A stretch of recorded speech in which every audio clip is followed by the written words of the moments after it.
The red-haired girl stares at me intensely. I realize I'm touching myself right in front of her. I look away, put my hands in my lap. She feels her own chest. Her eyes widen with surprise. What happened? They weren't like this before. Same with me. So, you say you're 12. You look 19, maybe 20. You look like a grown woman. So do you.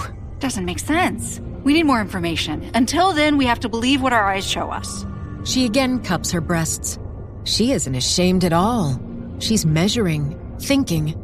The corners of her mouth curve up in a small grin. I can't recall what I asked for, but I'm pretty sure I wasn't expecting these as a present. Maybe it's a good birthday after all. I mean, other than being locked up in the dark. She reaches up, touches one of the carvings on her coffin lid. A jaguar, I think it is. One eye smashed and splintered from where I hit it. Some of these images seem familiar. I can't place them, but, well, they're familiar. My coffin has them too. Coffins are for dead people. We're clearly not dead. She stares at my forehead. Her eyes narrow. She's trying to work something out. Then she looks away. Does she remember what my circle means? If so, she doesn't share. She points to the jewel-encrusted rod lying on the ground beside me. I think I know what that is. I pick it up and wipe dust off the metal. I move it closer to her so she can see it better. Maybe you used a weapon like this before? For the first time, the red-haired girl smiles wide. It lights up her whole face. She looks amazing. Her eyes gleam with delight. I'm not sure it's possible for a person to be more beautiful than she is right now. It's not a weapon. I think it's a tool. Do you know my name? No, let's find out what it is. I stand, take her hand, and help her up. She seemed so tall at first, but I'm only a tiny bit shorter than she is. I lead her to the foot of her coffin. Just like with mine, there is a flat area surrounded by dust-covered jewels. I brush it clean. Blue jewels frame the engraved letters, T. Spingate. That's you, I think. Your name is Spingate. Does that make you remember anything? I can't remember anything. I remember my mom, sort of.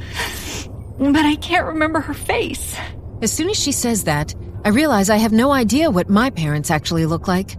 Mom and Dad, they're blank spaces. I know the concept of my parents. I know they loved me and I loved them, but their faces, their names? Nothing. Spingate wipes away tears. She nods slowly, as if accepting things for what they are.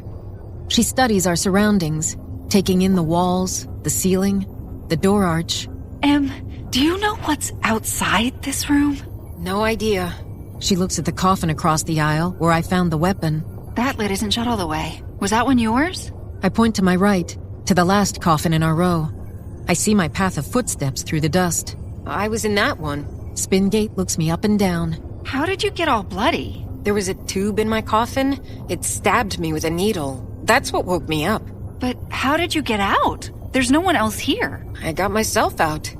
Spingate's hands reach to her shoulders, rub slowly up and down like she's hugging herself against the chill.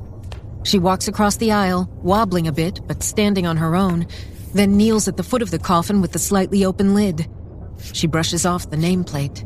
It says B. Brewer. The stones are purple. Maybe we can use the tool to open it and see if someone's inside. We've been sitting here talking, and I never thought that there might be others trapped like Spingate was, like I was. All these coffins. Maybe one of them holds a person who knows what this place is and how we got here. I walk across the aisle and jam the heavy bar's forked end into the small crack, the lid closest to me under the bar, the forked end under the lid farthest away. I push down. The lid doesn't budge. I rise to my toes, put all my weight on the bar. I can help with... I've got it. I rise up a little more, then push down as hard as I can all at once. The lid halves suddenly tilt up as they slide to the sides. We look inside. A wave of fear pushes my body a step backward. Spingate reacts differently. Instead of stepping away, she leans forward. Maybe you were right. If that's B. Brewer, I guess in his case it really is a coffin.